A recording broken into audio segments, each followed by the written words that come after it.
Muchas gracias, buenas noches, doctor Alejandro, doctor Barahona, por, por la presentación y éxitos y por toda su trayectoria durante su presidencia.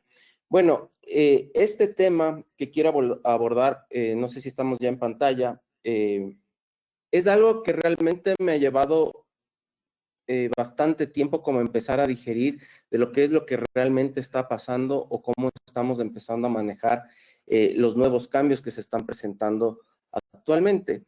Y una de las cosas que me llaman bastante la atención, perdón, es justamente esto. Hubo una editorial que salió en el 2007 que justamente lo que menciona es que si nosotros necesitamos realmente hacer una amputación total o no, y va a ser esta la solución. Han pasado aproximadamente ya 19 años, si gustan pueden escanear el QR y puedan leer este editorial que es bastante interesante, que es justamente lo que está pasando actualmente con la odontología. Si nosotros nos ponemos a ver artículos, había uno que mencionaba en el 2018 que cada vez hay menos piezas dentarias que se están perdiendo y por ende el futuro de la implantología tal vez ya no sea tan abundante como es en este momento. Justamente es obligación nuestra empezar a preservar esto. Y lastimosamente nosotros, cuando yo me formé en el posgrado, nuestro enfoque era netamente a extraer la pulpa inmediatamente si el paciente tenía algún signo que realmente cause una molestia significativa para poderla retirar. Entonces, tomando algunas palabras del doctor Goldberg, que decía que justamente nosotros no acabábamos cuidando la pulpa, sino la hacíamos pedazos en el momento de extraer. Entonces, el tema es si es que en realidad en estos 19 años hemos logrado cambiar algo o seguimos amputando la pulpa innecesariamente. Hay varios artículos de guía actualmente, que nos están diciendo que justamente debemos mantener de alguna forma o evitar la exposición pulpar en el momento en que nosotros hacemos un retiro de caries. Lastimosamente, estas guías, que por ejemplo esta guía está presente justamente para el manejo por parte de odontopediatría, tiene una evidencia débil.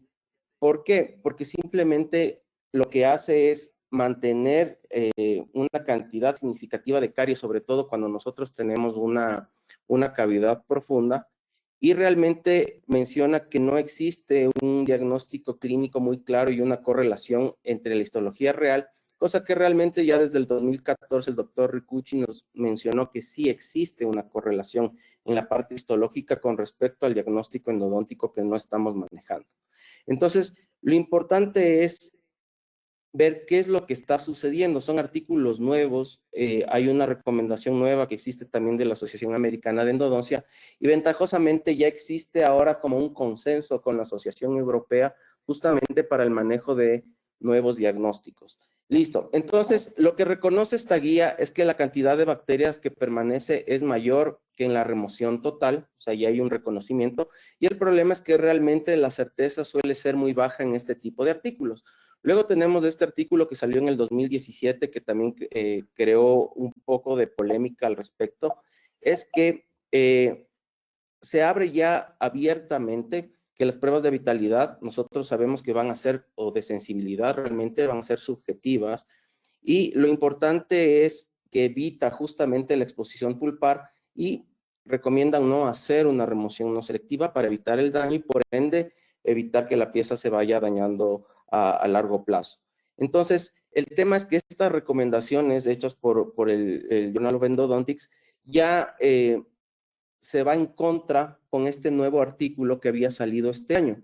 Entonces, lo que nos está diciendo es que las caries extensas, que abarcan aproximadamente el 75% del espesor de la dentina, van a tener, si es que existe una exposición pulpar, van a tener un fracaso, no existe una exposición pulpar entre el 29.5% a 3 años.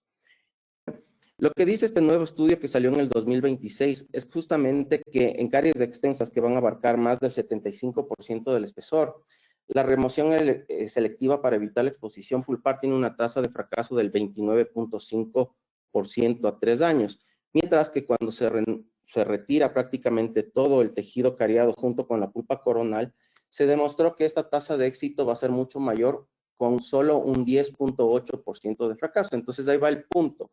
Si yo realmente en las cavidades profundas sigo manejando la no remoción selectiva y empiezo a afectar, o la remoción selectiva y empiezo a afectar la pulpa, si no puedo ya empezar a manejar la terapia pulpar y hacer una remoción parcial o una remoción completa de la cámara pulpar para tratar de mantener la pulpa radicular y el diente. Entonces, dentro de esto, ¿qué diagnóstico pulpar me permite realizar un tratamiento de pulpa vital?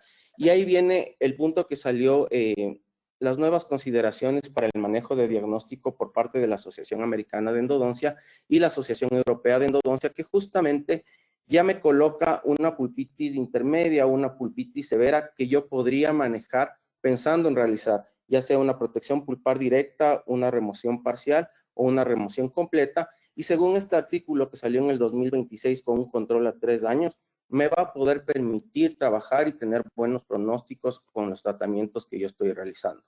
También nos aumenta la parte de un estado pulpar inconcluso que en ocasiones nos puede ocurrir en caso de pulpas calcificadas, de cámara pulpar cerrada, que en ocasiones no tenemos con certeza qué es lo que está ocurriendo a nivel pulpar y a veces es mejor ni siquiera toparla y mantenerle simplemente en controles. También tenemos el manejo regenerativo previo, que son terapias que ya se están manejando prácticamente hace un par de décadas, el tratamiento iniciado previamente y el diente obturado que lo manejábamos. Ahora, esta correlación que se menciona bastante en el artículo de Ricucci, es justamente para ver qué pasa con los signos clínicos que yo estoy teniendo y los signos histológicos que yo observo. Entonces, en realidad, cuando yo no tengo ningún ingreso bacteriano o ningún tipo de agresión, nosotros tenemos histológicamente la presencia de una pulpa que está sana, que no tiene ningún tipo de infiltrado inflamatorio y obviamente después de la exposición o que inicie un proceso inflamatorio, la pulpa se convierte en irreversible por la dificultad que nosotros tenemos en controlar la cantidad de bacterias.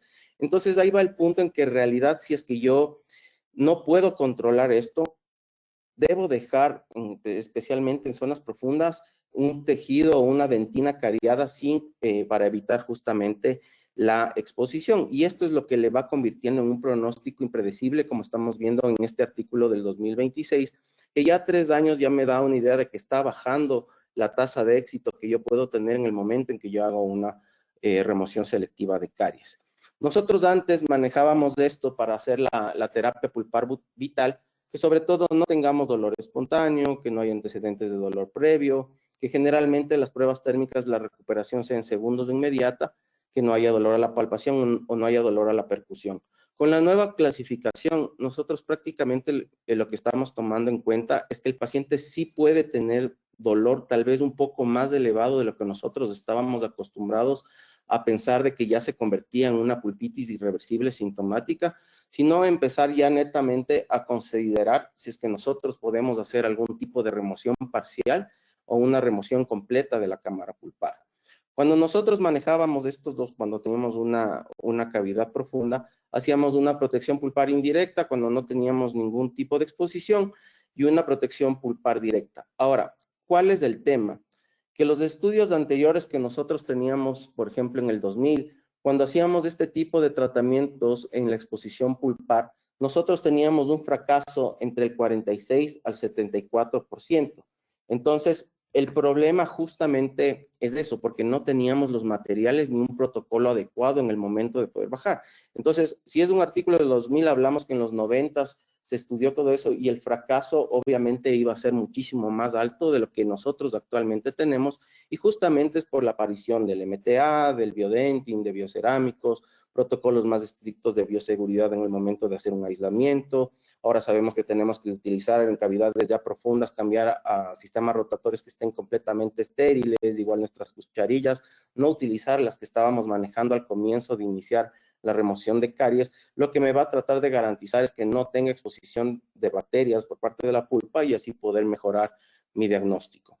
Entonces, nosotros sabemos que la caries es una de las patologías más tratada por los clínicos en odontología, pero el problema es que nosotros la tratamos generalmente con aire abrasivo, ultrasonido, flujo, resina, sistemas rotatorios. Entonces, el problema es que nosotros tenemos algunas inconsistencias en el momento de nosotros manejar caries. Entonces, a veces manejamos una odontología basada en la creencia y lo que nosotros vamos heredando, lo que nos dicen nuestros profesores y seguimos repitiendo todo el tiempo y cuando somos docentes seguimos con el mismo chip. Entonces, el cambio en la odontología basada en la evidencia es fundamental para enseñar a nuestros estudiantes desde el pregrado qué es lo que ocurre. Entonces, el problema que nosotros tenemos con el manejo tradicional, que es visual, que es táctil, entonces ahí viene un problema que nosotros dependemos del criterio de qué es táctil para un alumno, una presión, o para otro alumno otro tipo de presión.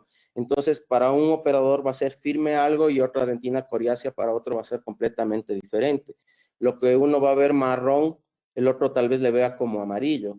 Entonces, el problema es que en el sistema de educación nosotros tenemos que empezar una calibración de lo que realmente buscamos. Obviamente, los sistemas ICDAS de clasificación son importantísimos para el manejo de caries, pero sí es importante considerar todas estas inconsistencias que nosotros tenemos. No es lo mismo que el doctor utilice una cucharilla afilada para retirar caries, alguien que está utilizando tal vez un instrumento de menor calidad que no está afilado y pueda remover caries. Entonces, lo que nosotros tratamos de buscar igual cuando estamos tratando de remover caries es justamente esta preservación de tejidos y evitar la exposición pulpar. Tenemos ahora varias formas de tratar de detectar a través de magnificación, con la fluorescencia. Hace más de una década salió el cabo Diagnodent, que lo que utilizaba justamente es láser para poder detectar la profundidad de los surcos. Se utiliza también detector de caries, pero ahí también hay un problema, que no todos los detectores de caries funcionan para poder determinar qué tan profundo, si yo todavía tengo tejido dentario cariado, sino muchas veces lo que hace es teñir proteínas y cierto tipo de bacterias, lo que me empieza a dar problema. Por eso es muy interesante lo que había encontrado hace ya un par de meses, este tipo de detector de caries, que lo que hace es utilizar como un sistema biomecánico. Entonces, lo que tiene el detector de caries bioactivo es biovitridol, que lo que hace es como dar un contraste. Entonces, empieza a pigmentar las zonas que están afectadas, o la dentina que está afectado, o el colágeno que está afectado, y me permite ver radiográficamente cuál es la extensión. Si ustedes se fijan en la foto número B, cuando tomo la radiografía inicial, pues estamos viendo una sombra que me está indicando, una sombra radiolúcida compatible con caries de cierta extensión. Cuando empiezan a tratar con este detector de caries bioactivo, en la imagen D, nosotros vemos que realmente empezó a pigmentar la profundidad que nosotros tenemos de la cantidad de caries que puedo manejar. Entonces, nosotros sabemos que en imagen tenemos que tener mucho cuidado cuando estamos hablando de caries, porque se puede volver en algo subjetivo. No está indicado y no está recomendado utilizar una tomografía con BIM para analizar caries, justamente por la cantidad de ruido, cantidad de artefactos que yo puedo tener. Y justamente cuando yo tengo estas herramientas como este detector, me está marcando realmente la extensión. Y si ustedes se fijan, es mucho más grande de la que se marcaba inicialmente.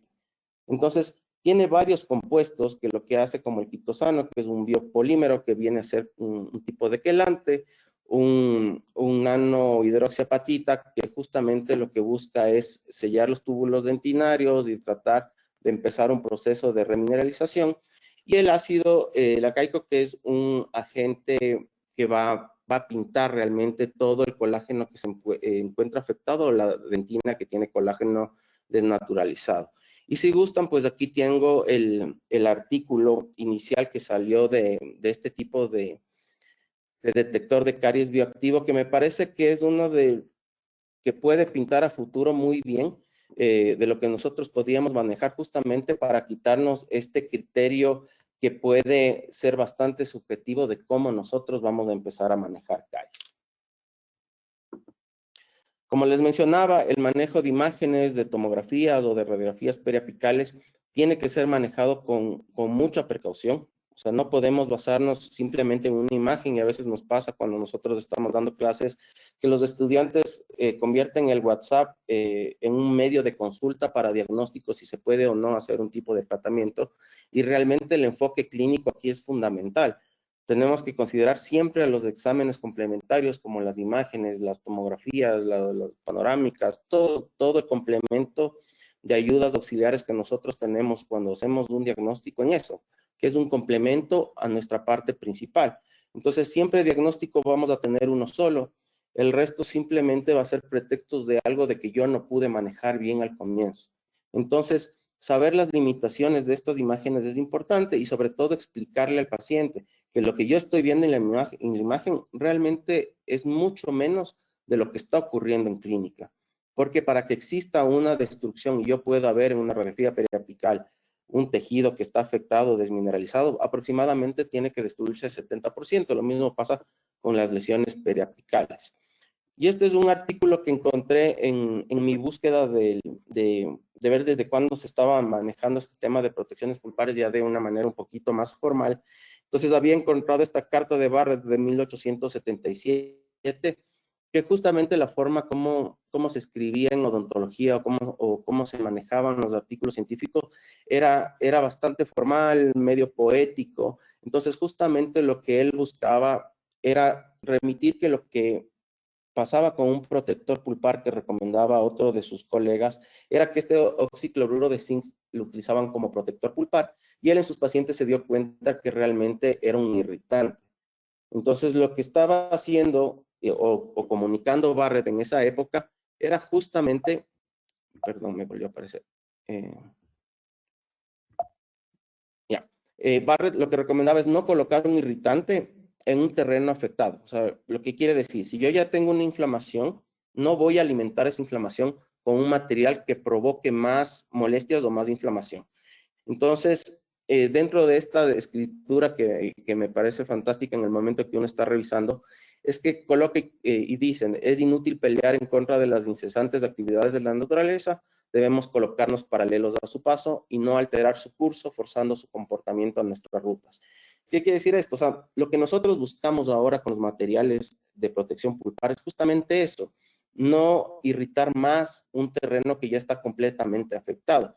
Y el sistema de protección pulpar no viene a ser algo natural, pero lo que se busca ahora con el tipo de materiales y con el avance de biología, de nanopartículas, es justamente ayudar a la pulpa a que se siga desarrollando y se siga protegiendo a pesar de haber tenido un injuria. Y menciona al final que la gente para proteger la exposición pulpar creo que no ha sido introducido a la profesión y este será descubierto. Y en la actualidad la pregunta es si tenemos materiales biocompatibles en nuestra profesión y les tengo que decir que sí, o sea, vamos por muy buen camino justamente, y este es un caso que les quiero presentar, que fue un caso de regeneración pulpar que realizamos en el 2019, y esto nos demuestra justamente la capacidad que tienen los biomateriales, los materiales de protección, para alinearse con la biología del cuerpo del ser humano, justamente para lograr este tipo de resultados. Como ustedes ven, del 1 de marzo a 4 meses después, cómo ya se ha ido cerrando prácticamente el ápice y dentro de los controles que nosotros vamos manejando, vemos ya una evolución favorable justamente por esto, porque estamos favoreciendo a los tejidos a que hagan su trabajo y se logren estimular y podamos tener este tipo de resultados. Tenemos aquí un control a 21 meses, lastimosamente el paciente se nos perdió y a pesar de que no logré, y ahí sí me pueden criticar muchísimo, es que el biomaterial entró casi a tercio medio, pero a pesar de eso no nos afectó en el resultado que nosotros tenemos. Entonces, cuando tenemos este tipo de resultados nos alegra mucho porque obviamente esto era un niño que va a tener su pieza dentaria mucho más tiempo en boca. Y eso es importante, lo que no lográbamos con los ápices abiertos y colocar tapones de hidróxido de calcio o tapones de MTA, lo que hacían era que no permitían que se forme estructura dentaria suficiente como para poder soportar a lo largo de su vida las cargas oclusales que iba a tener. Entonces aquí tenemos igual el otro caso de control, 2019-2021, lastimosamente como les mencionaba este paciente se nos perdió, pero yo creo que no ha habido ningún cambio en este tiempo, ojalá podamos localizarlo nuevamente para hacer un control después de 5 años. Este es otro caso que es reciente del año pasado, justamente un caso de manejo de regeneración pulpar que realizamos en la clínica a través de un proceso de centrifugación para obtener APRF, LPRF e IPRF y manejarlo de esa manera y en conjunto con la colocación de un biomaterial, nosotros lograr que exista un cierre apical. Entonces ahí están los tubos de ensayo en diferentes tiempos y en diferentes velocidades para obtener este tipo de PRF. Y lo que estamos haciendo en este caso, como es segunda cita, estamos removiendo el hidróxido de calcio que habíamos dejado hace 2 semanas en el interior del conducto a través de solución salina y utilizando una XP Endo Finisher justamente para tratar de topar las paredes del conducto y eliminar todos los restos que hayan quedado ahí. Ahí nos encontramos inyectando el IPRF. ¿Sí? Antes habíamos también colocado EDTA justamente para hacer como un andamio para que estas células también se puedan adherir. Y aquí viene la fase de colocar el LPRF que va a estar cerca del ápice, que me va a ayudar a atraer las células que están en la zona apical, y el APRF para que me empiece a depositar sobre la zona de andamios en la parte interior y sigan llamando mayor cantidad de células. Entonces, lo que nosotros observamos así, aquí es la colocación del APRF y el LPRF en el interior del conducto hasta la zona cervical. Realmente no es un tratamiento muy complicado de manejar. Lo que sí tenemos que tener mucho cuidado es con la zona de desinfección para que pueda funcionar. Ahí vemos que ya está colocado a nivel cervical y de ahí se procede a colocar el biomaterial, que en este caso fue MTA. Así evito justamente con este tipo de plaquetas de PRF, es justamente evitar utilizar un tapón de colágeno, porque ya la consistencia fibrosa que va a tener el PRF me va a permitir colocar el biomaterial sin ningún problema y de una forma mucho más sencilla. Realizamos la restauración inmediatamente, justamente para evitar que exista una recontaminación. Este es el momento en que terminamos. Esto termina en julio del 2025 y en octubre del 2025 miren los cambios que estamos obteniendo. Entonces, todo este desarrollo que existe también en los biomateriales es lo que me permite manejar estos casos, ¿sí? Está el paciente por venir al siguiente control. Igual esperemos que vaya evolucionando de mejor manera, que se vaya cerrando mucho más, pero ya la reparación de la zona apical ya me está dando idea que vamos a tener muy buenos resultados a futuro. Ahora, ¿qué pasa en la zona histológica y por qué es mi tendencia a no dejar caries cuando nosotros estamos manejando? ¿Qué pasa en la unión esmalte-dentina? Nosotros tenemos aproximadamente 15,000 túbulos por milímetro cuadrado que tienen un tamaño aproximado de 0.9 micras. Entonces, cuando nosotros tenemos una cavidad profunda, esto cambia. Entonces, yo voy a tener 65,000 túbulos por milímetro cuadrado, mucho más alta la cantidad de túbulos que tengo, y sobre todo, miren el tamaño que tienes, de 2.5 micras, tengo un túbulo enorme. Entonces, las bacterias pasan como que fueran por el metro, ¿sí? Entonces, las bacterias pueden ingresar fácilmente y ahí es el problema que nosotros tenemos de empezar a tener reacciones inflamatorias subclínicas que me pueden empezar a presentar problemas a futuro, que en este momento no va a pasar nada, porque realmente lo que yo estoy haciendo es bajar la carga bacteriana en el momento en que yo retiro la dentina contaminada. Pero el momento en que yo dejo restos de bacteria, en el momento en que manejamos este artículo, que creo que hubo, no sé, o hubo mala interpretación que sacó Pascal Mañé, que justamente hablaba del sellado periférico para evitar que sigan o que tengan sustrato las bacterias no necesitan que les cierren, por eso hay bacterias anaerobias, por eso las bacterias tienen sustratos en el interior de los túbulos dentinarios, tienen colágeno, tienen líquido intersticial en el interior, las bacterias pueden sobrevivir.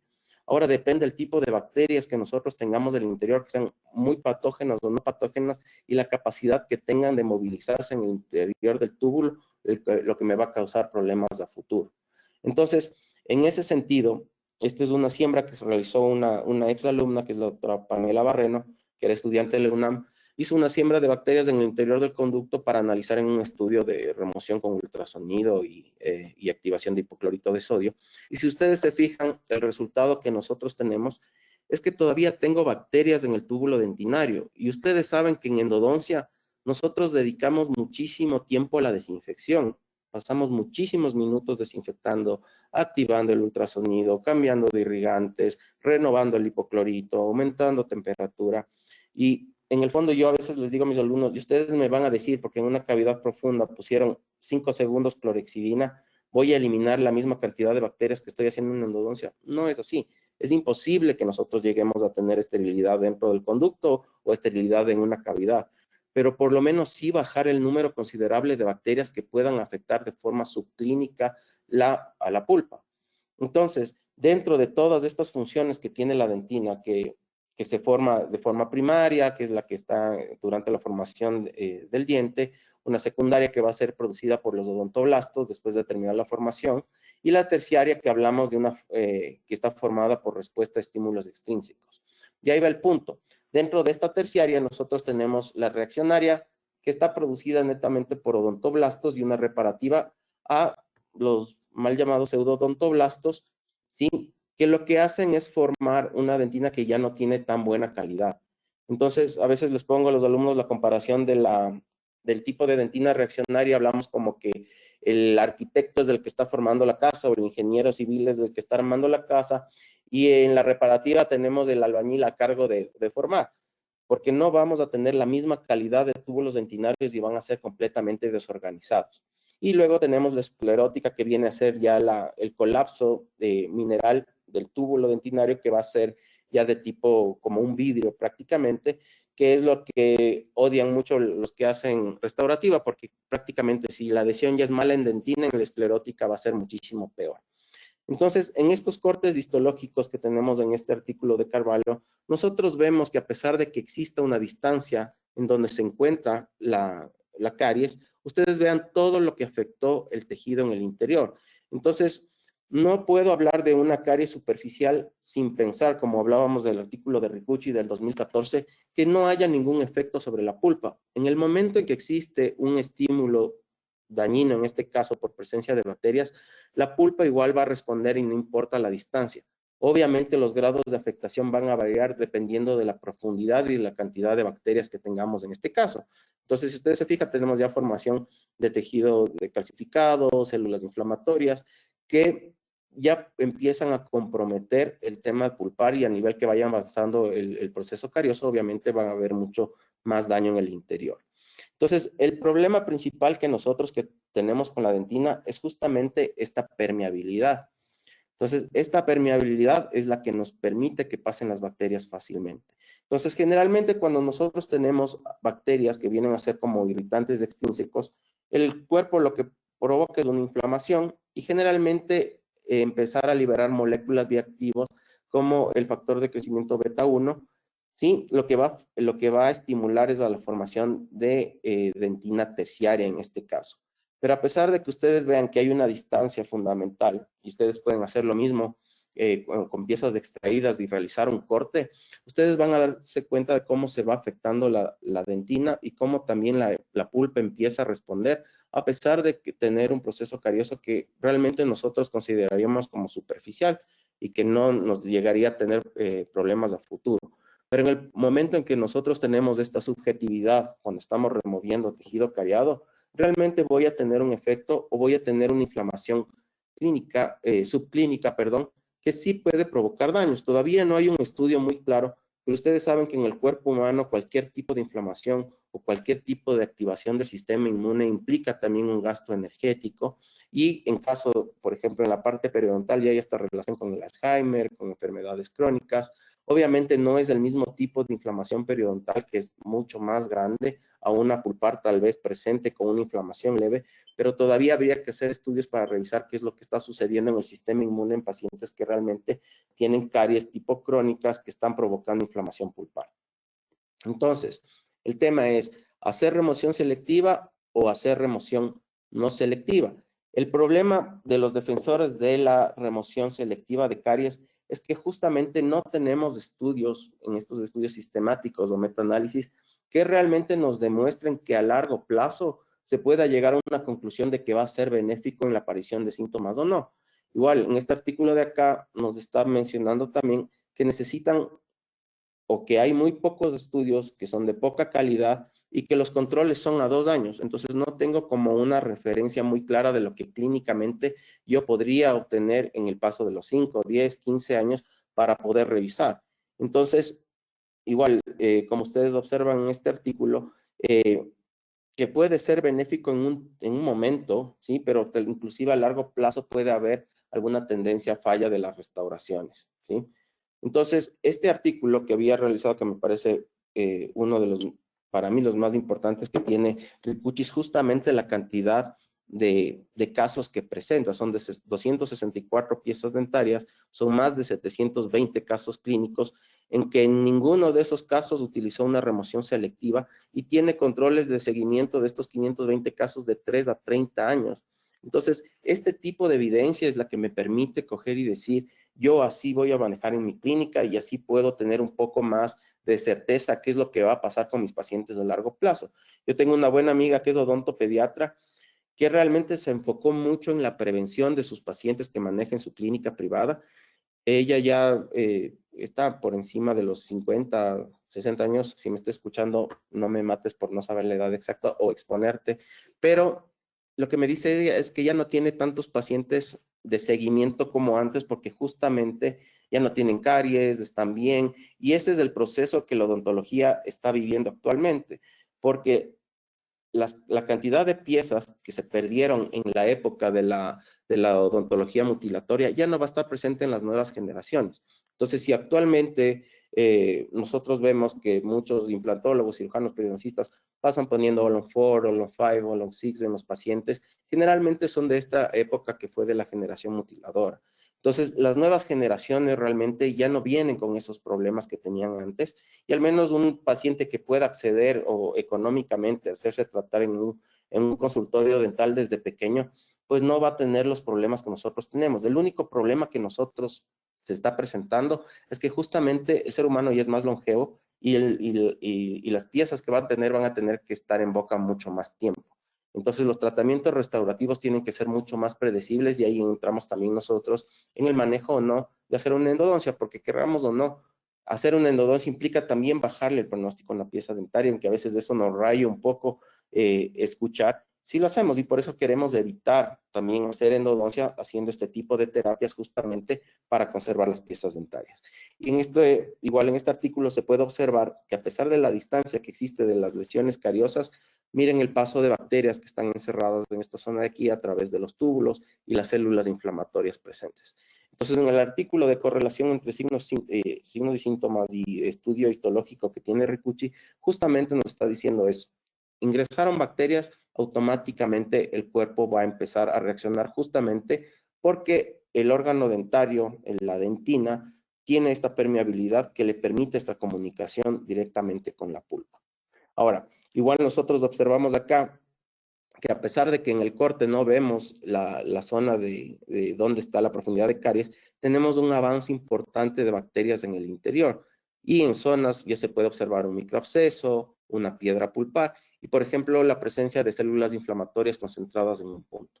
Estos son los casos que se podría manejar, por ejemplo, como para una pulpotomía o una remoción parcial. Ahora, ¿cuál es el argumento? Y es completamente válido.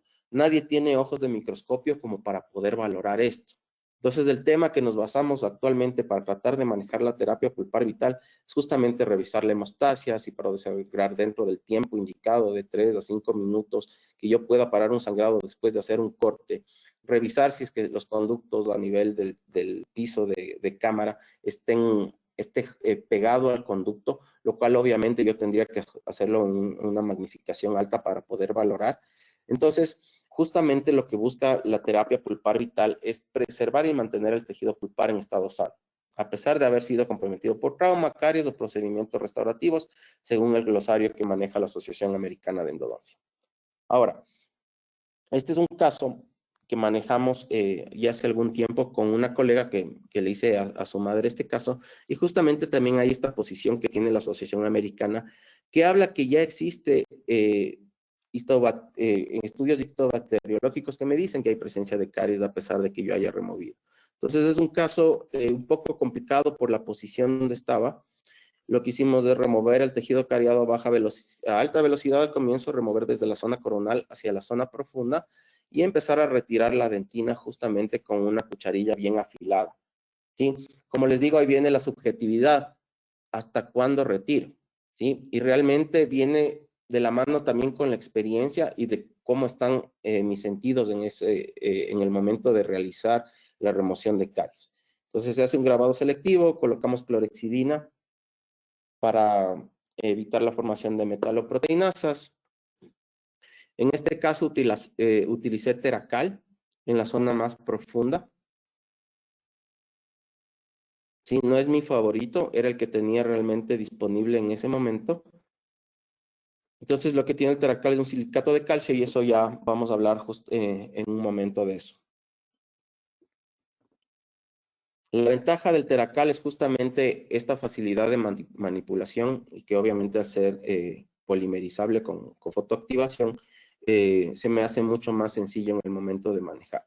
Pero realmente hacer este tipo de protección hace un par de meses igual salió un nuevo artículo de qué tipo de base se puede colocar. Estamos volviendo a hablar un poco de bases. Ahora le dicen resin coating, o sea, tiene creo que varios nombres. Ahora hablan también de un sellado dentinario inmediato que también se comprueba que funciona bastante bien para evitar justamente sensibilidades postoperatorias y tratar de mantener la dentina impermeable en el momento que se trabaje. Ahora, colocamos el adhesivo, se frota unos 30 segundos, se sopla. Esta lámpara tiene un aditamento, es un avalo, que justamente lo que trata es llegar a zonas profundas para evitar que se queden monómeros del adhesivo sin polimerizar, que también pueden ser una causa de formación de radicales libres que puedan llegar a la pulpa y causarme irritación o dolor postoperatorio. Entonces también la lámpara es muy importante como nosotros la estamos manejando. Hago un sellado periférico con resina fluida en este caso, y después lo que voy a colocar es Filap. ¿Por qué coloco Filap? Porque es una resina tipo dual que soporta bastante carga masticatoria y la ventaja es que me va a permitir remover en caso de que la paciente lo vayan a cambiar una incrustación por parte en ese momento del rehabilitador. Aunque por mi parte ese material puede quedarse ahí sin ningún problema porque va a funcionar bastante bien. Y aquí lo difícil justamente es la conformación. Yo sé que hay gente que es mucho más hábil con el tema de manejo de cuñas, de espacios, pero a pesar de eso, miren el resultado que nosotros obtenimos. Entonces, se ve bastante bien, el pronóstico va a ser bastante bueno, ya han pasado unos 3, 4 años, todavía le veo a la mamá de mi amiga y me dice que no tiene ningún problema, hemos hecho un par de pruebas de sensibilidad y pues va bastante bien. Ahora, nosotros tenemos y hemos visto, y he visto bastante en Instagram, este tipo de imágenes. Este es un video de un paciente mío que llegó, y la imagen de la izquierda la circulé bastante entre algunos colegas y entre algunos alumnos, que justamente hablan de un sellado. Cuando hicimos la radiografía, y mil disculpas que no le tengo en este momento, no quedó muy clara la radiografía, y sin embargo no se veía la profundidad de la caries que tenía, porque las paredes de esmalte de ambos lados son bastante gruesas y me estaba ocultando lo que estaba pasando en el interior.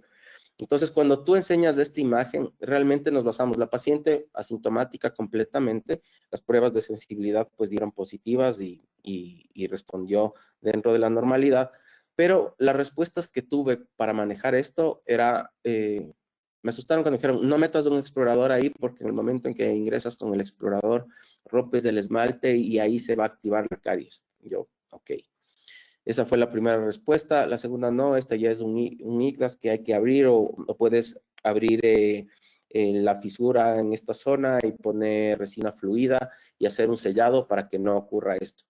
Pero el momento en que ya ingresas, voy a activar igual los dos videos, miren la cantidad de caries que tenía en el interior. El color es por un detector de caries que uso, que generalmente me gusta mucho el de Ultradent, que me parece que pinta bastante bien las zonas que yo tengo que remover, pero esto es lo que yo tengo, ¿sí? Y en muchas ocasiones, y yo siempre les agradezco el tema cuando uno revisa restauraciones y encuentra caries secundarias, es justamente por esto, porque realmente a veces tenemos un miedo, o sea, como endodoncistas, no, nosotros con una turbina vamos muy relajados en el momento de ingresar, porque sabemos ya, bueno, hice herida pulpar, sé qué hacer, pero el tema es cuando esto lo manejas ya a nivel de operatoria, de un odontólogo general o tal vez de algún restaurador, ¿qué es lo que realmente tendría que hacer? Si realmente lo va a mandar a endodoncia o puede hacer alguna terapia pulpar vital justamente para evitar esto, ¿sí?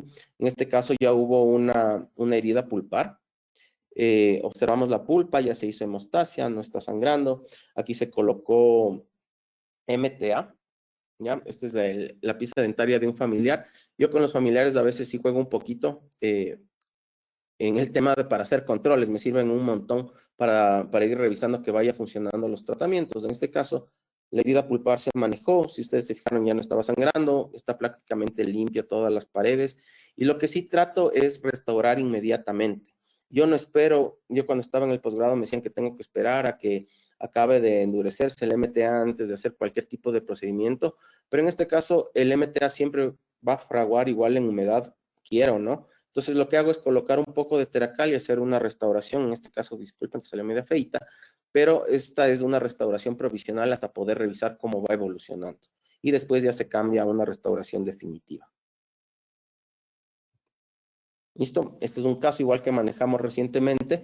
Era de un niño, por eso era bastante difícil aislar. ¿Sí?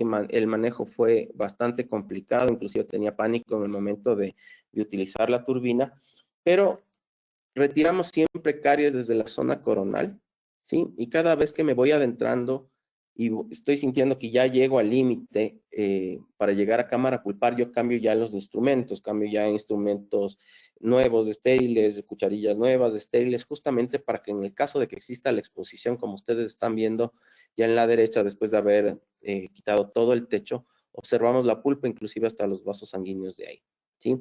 Entonces, ¿por qué no hice una remoción parcial? Y aquí quiero ser súper claro cuando nosotros manejamos la parte clínica. Es difícil cortar la pulpa en cameral. Entonces, muchas veces, ¿qué es lo que ocurre? A pesar de tener una cucharilla bien afilada o instrumentos que a veces en microcirugía utilizo para cortar la pulpa, a veces uno la va arrastrando. Entonces, el momento en que existe ese arrastre de llevar, generalmente la primera que sale por ahí es la pulpa del conducto palatino, por ahí saltó la pulpa del conducto distal, sí me está diciendo algo que posiblemente esa pulpa ya esté muy inflamada y no esté adherida al conducto. A veces nosotros cuando hacemos endodoncia y logramos sacar una pulpa, es como un logro sacar una pulpa entera completamente y enseñamos en la lima a nuestro asistente, digo, mira, ahí está, entera. Y cuando éramos estudiantes era una de las mayores alegrías lograr sacar. Entonces, cuando pasa esto, queriendo hacer una pulpotomía, o sea, ya no te da alegría, realmente ya cambia completamente el panorama, pero en este caso, cortar todo el segmento fue bastante complicado y encima más en un niño. Por eso les digo, no todo es perfecto. Si ustedes se fijan, el aislamiento tiene ahí sus cortecitos, por ahí está roto el dique, el aislamiento es complicado, porque esto es lo del día a día. Esto es lo que se nos presenta el día a día. A veces, y no critico para nada a la gente que sube las fotos perfectas porque realmente es un arte lo que hacen, pero lo que hacemos, los que hacemos clínicas a diario es lo que nosotros nos enfrentamos con el movimiento del paciente, que es difícil adaptar la grapa, que el niño se mueve, porque generalmente la terapia pulpar vital también manejamos en esas edades, entonces sí se nos vuelve un poco más del manejo de cómo hacemos el caso. ¿Sí?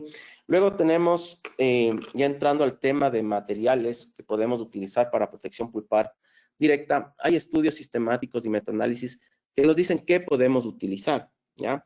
En este caso, por ejemplo, el hidróxido de calcio viene a ser un sí y un no. Realmente el hidróxido de calcio por historia ha sido uno de los materiales que más se ha utilizado en la endodoncia y justamente porque sí funciona en ciertos casos, pero ahora ya tenemos mejores materiales que pueden funcionar.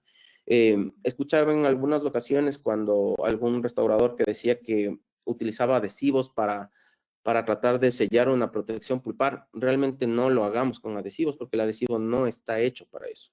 Utilizar corticosteroides o medicamentos también está demostrado que no funciona. El sulfato de calcio sí. El formocresol, obviamente ya no lo utilizamos, antibióticos tampoco. Y el MTA en este estudio sistemático sí estaba dentro de los materiales que nosotros podemos utilizar. Entonces, el tema del hidróxido de calcio es que justamente tiene una unión insuficiente a la dentina, se disuelve con el tiempo. El puente dentinario que yo llego a formar con el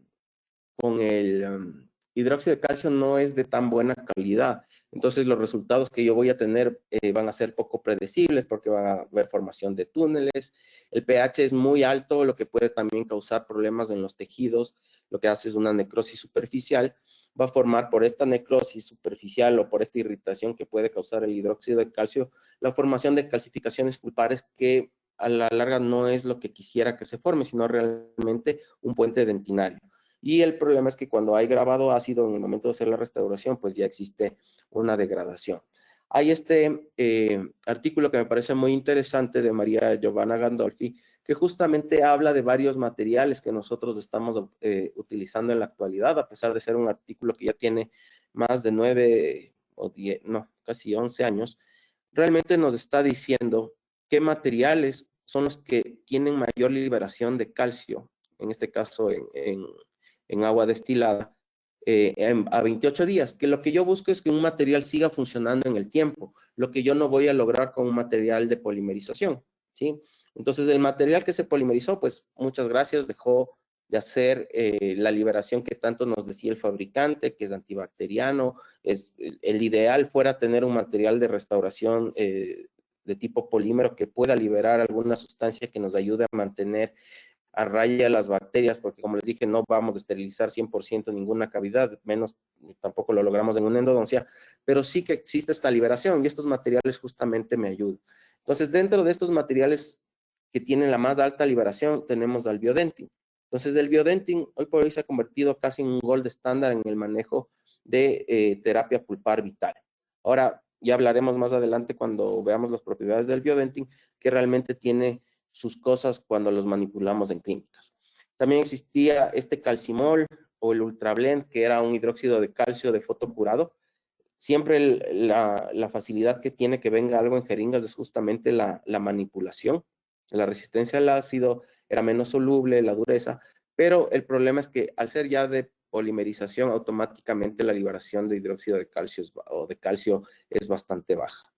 Luego tenemos el de toda la vida, el Dical, el Life, que en el estudio de Gandalf, que me voy a regresar, no le va tan mal tampoco, ¿sí? Tiene bastante liberación de calcio. Ahora, ¿cuál es el problema? Que realmente la carga que puede sufrir esto le destruye. ¿Sí? Entonces, cuando retiran o uno retira las restauraciones antiguas o las amalgamas antiguas, y se hizo protecciones pulpares, generalmente a veces uno encuentra polvo. Entonces, es un material, si no tengo ninguno de los otros materiales, pues un material válido que sí me puede ayudar por un tiempo a tratar de formar un buen puente dentinario. Y luego ya tenemos los silicatos de calcio, como el MTA, que realmente llegó, como digo, a patear el tablero, y justamente todo lo que se deriva de los estudios del MTA, que yo creo que es uno de los materiales que más he estudiado en endodoncia, justamente nos da la tranquilidad de que es un material que yo puedo utilizar fácilmente, justamente por su pH, por su fuerza compresiva, la respuesta pulpar, y justamente es esto, en el aumento del factor de crecimiento tisular beta 1, que es el que me va a ayudar a la formación de dentina, y sobre todo a la liberación de iones de calcio. Y el problema principal que nosotros tenemos con el MTA, hasta el sol de hoy sea blanco o gris, es la presencia de pigmentación. Entonces, tenemos varios silicatos de calcio. Entonces, si ustedes se fijan dentro de la composición del MTA, tenemos prácticamente todo con silicatos de tricálcico, dicálcico. Entonces, son los materiales que me ayudan justamente a estimular este factor de crecimiento tisular beta 1 para la formación de dentina. ¿Y cómo se forma? Entonces, este es un pequeño gráfico que yo tengo que me ayuda un poco a explicar cómo se va a formar un puente dentinario. Es que cuando nosotros tenemos un óxido de calcio con el agua, vamos a obtener hidróxido de calcio. Entonces, cuando nosotros colocamos un material con este tipo de pH alto, lo que pasa es que el cuerpo va a empezar a tratar de regular el pH. Y en el momento en que trata de regular este pH, va a empezar a liberar iones de carbonato, dióxido de carbono, ácido carbónico, y junto con el calcio que se libera del hidróxido de calcio vamos a formar carbonatos, y esto se va a derivar en calcita. Entonces, la ventaja de la calcita es que tiene un amor, por eso le puse el corazoncito ahí, con la fibronectina, ¿ya? Entonces, la fibronectina lo que me va a ayudar es a derivar y a que vengan las células, a empezar a ver adhesión, migración y diferenciación de células. Entonces, aquí se van a adherir fibroblastos, macrófagos, células endoteliales. También me va a traer células pulpares y periodontales, lo que me va a formar una matriz que va a empezar a calcificarse, y voy a tener un puente de dentina.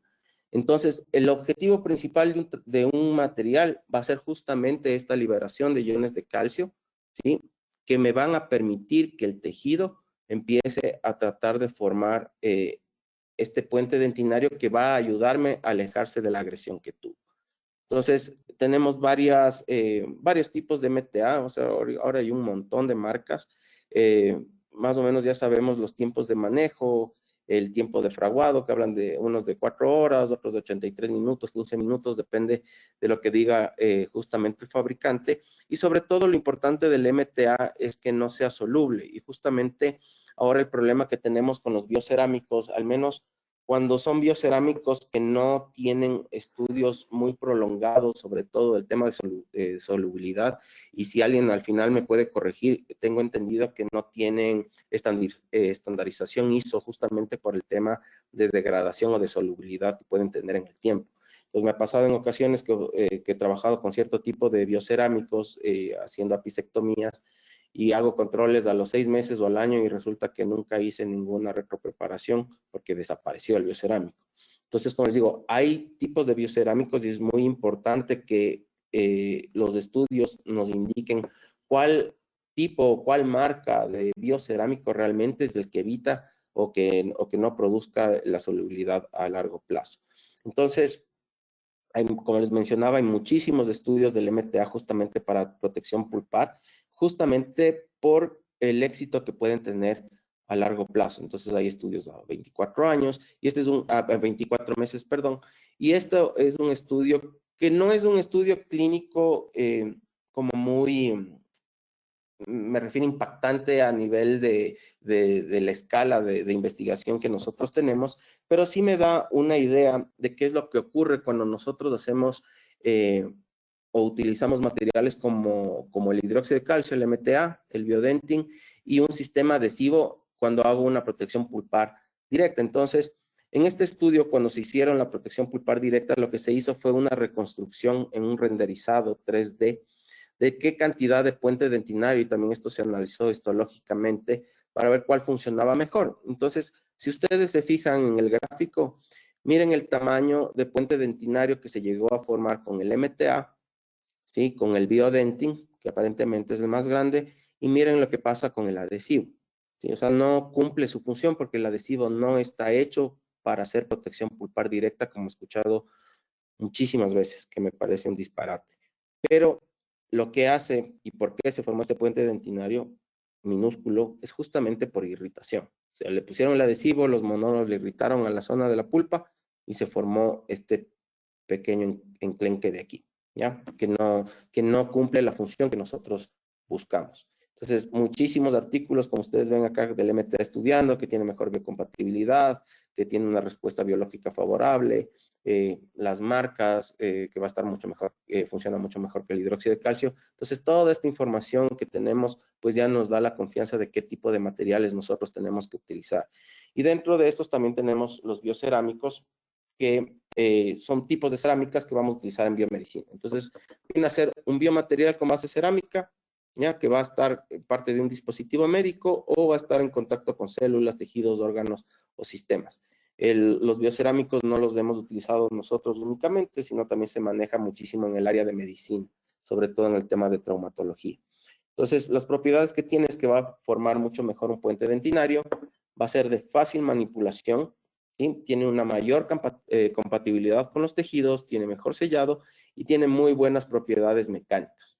Entonces, hay varios tipos de biocerámicos, y hay unos que son inertes, hay unos que son absorbibles, depende de la bioactividad, hay otros que no son absorbibles, hay patentes nuevas de biocerámicos que están saliendo justamente también para trabajar el tema de regeneración periodontal, cuando quieren levantar hueso de forma vertical. Entonces, se vienen cosas muy interesantes en el tema de manejo biológico y de los materiales que nosotros tenemos. Entonces, prácticamente los biocerámicos, sus componentes son fosfato de calcio, hidróxido de calcio y silicato de calcio. Y como les digo, este gold estándar que se ha convertido es el biodentin, ¿ya?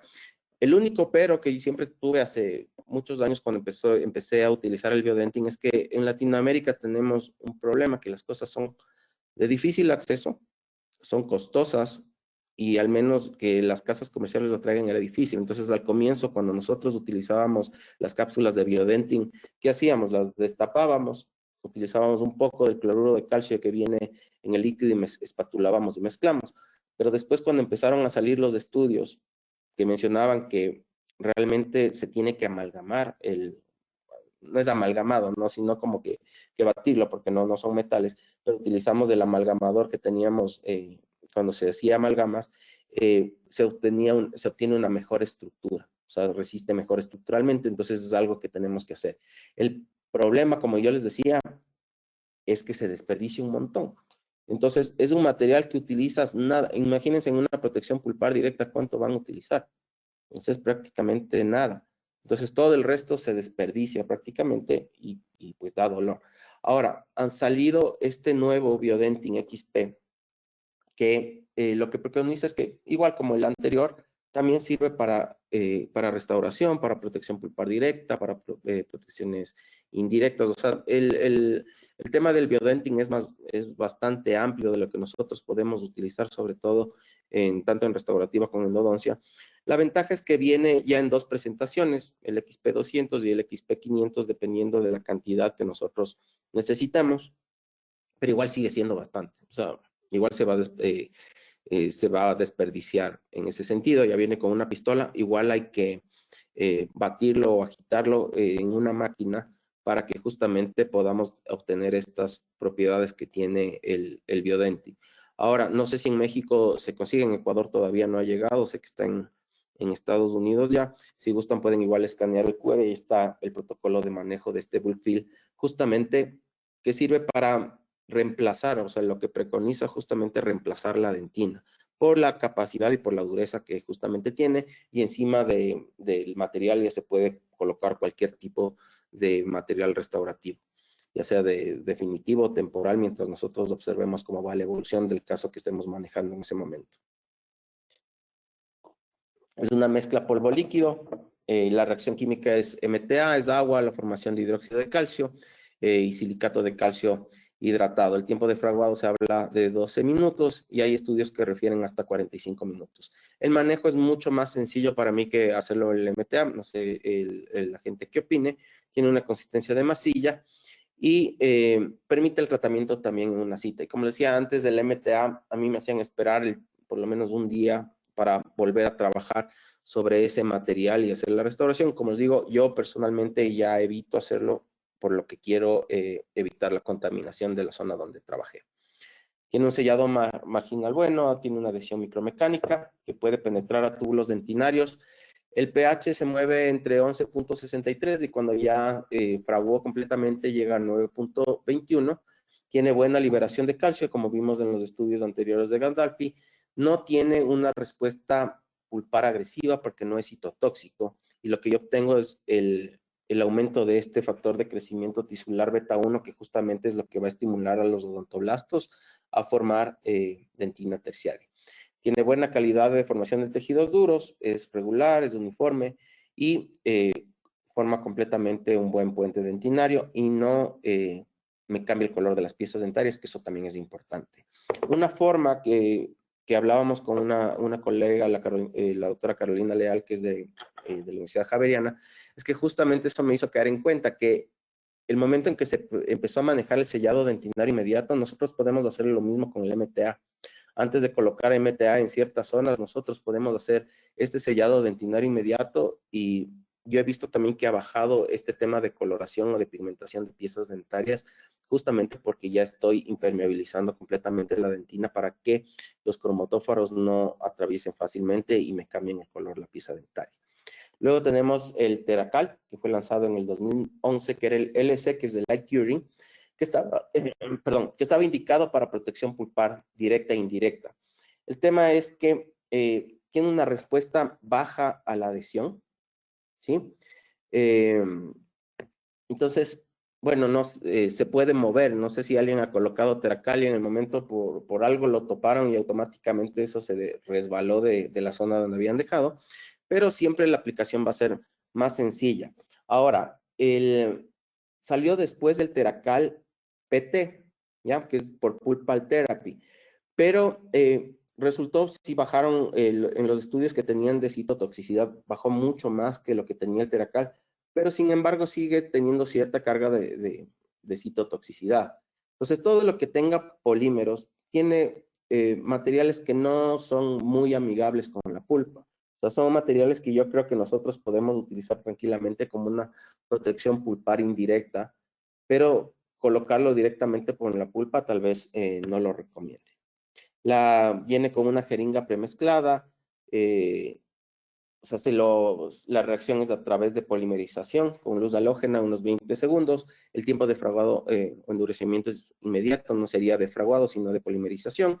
El manejo es excelente, consistencia fluida y los tratamientos obviamente son rápidos. Tenemos una poca retención micromecánica o química del material, un pH de 8.5, 4 y 8, que no es el ideal que yo quisiera tener en el momento de manejarlo, una liberación de calcio que se puede manejar entre 34 partes por millón el primer día e ir reduciendo al día 28 a 23.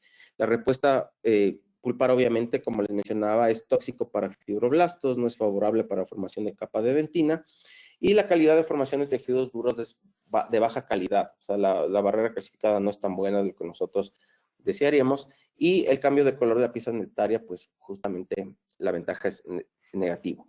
¿Qué es lo que me da o qué es lo que yo tengo ahora a futuro y qué es lo que va a ocurrir con cómo estamos manejando? Cuando mis alumnos me preguntan qué especialidad quisieran estudiar, siempre les respondo que la especialidad ahora, como está avanzando la odontología, es de enfocarse ya a la parte biológica y encontrar materiales que estimulen la formación. Hemos visto noticias de Japón que ya están en fase de pruebas de formación de piezas dentarias, el manejo de células madre, incluir nanopartículas dentro de irrigantes justamente para eliminar bacterias mucho más sencillo, el trabajo con sulfato de calcio, y estos materiales son los que realmente yo veo el futuro a unos años que van a seguir desarrollándose estos materiales. Entonces, justamente la odontología ahora va a estar enfocada mucho más en la preservación de las piezas dentarias. Ahora tenemos el problema de las parafunciones, que justamente eso es lo que nos está dando un poco de batalla en el tema de manejar estructuras de desgastes dentarios, porque el paciente, ahora la sociedad vive demasiado estresada. Somos una de las generaciones que recibe mayor cantidad de información todo el tiempo y cada vez menos retención de lo que nosotros tenemos, y justamente es por el tema del scrolling. Leemos una noticia y enseguida estamos llenándonos cada vez más de información. Entonces eso también provoca una reacción en el cuerpo. Ya sabemos que el bruxismo no solo por estrés, pero el afectado al final de cuentas sigue siendo también las piezas dentarias por este tipo de desgaste. Entonces el enfoque es justamente a esto, a preservar las piezas dentarias, a evitar extraer pulpas dentarias sin necesidad y bajar los pronósticos, sino tratar de que las piezas dentarias duren mucho más tiempo en boca. Entonces, dentro de las conclusiones que tenemos es que los estudios siempre nos demuestran, o sea, a lo largo de los años, que el MTA Biodentin versus el hidróxido de calcio es mucho mejor para el tratamiento de pulpa vital. Los estudios histológicos demuestran que el silicato de calcio, el MTA Biodentin, produce menos inflamación y mayor formación de barrera dentinaria, y mientras más alta sea la liberación de calcio, mejor puente dentinario se va a formar. Entonces, ahí simplemente les dejo con esa inquietud que hablábamos al comienzo sobre la remoción selectiva o no selectiva. No quiero hablar de que algo esté bien o algo esté mal, simplemente que a veces en la odontología vamos dejando un poco de lado las materias básicas de microbiología, de histología y de formación, que realmente ya nos dan una idea de qué es lo que puede ocurrir cuando yo hago cierto tipo de tratamientos, y no cuestiono absolutamente en nada. Yo tengo grandes colegas y grandes profesores que hemos discutido con todo el respeto de este tema, y todo tiene un punto medio y un punto de manejo, y espero haya sido de ayuda en este seminario. Así que yo les agradezco muchísimo por este tema. Les presento, estas son mis alumnas del posgrado. Como ven, yo me voy directo al cielo, tengo 7 mujeres ahí que son muy buenos profesionales, lo damos todo con nuestros profesores para que salgan de lo mejor. Si me desean contactar en redes, pues ahí está mi Instagram, mi correo electrónico, y les quiero hacer una invitación a este congreso que estamos organizando con la directiva de mi asociación, que es para el mes del 30 y 31 de julio. Tenemos a un colega suyo muy querido, que es el doctor Rubén Rosas, que también nos va a acompañar desde México. Así que son bienvenidos completamente. Les agradezco muchísimo por su atención.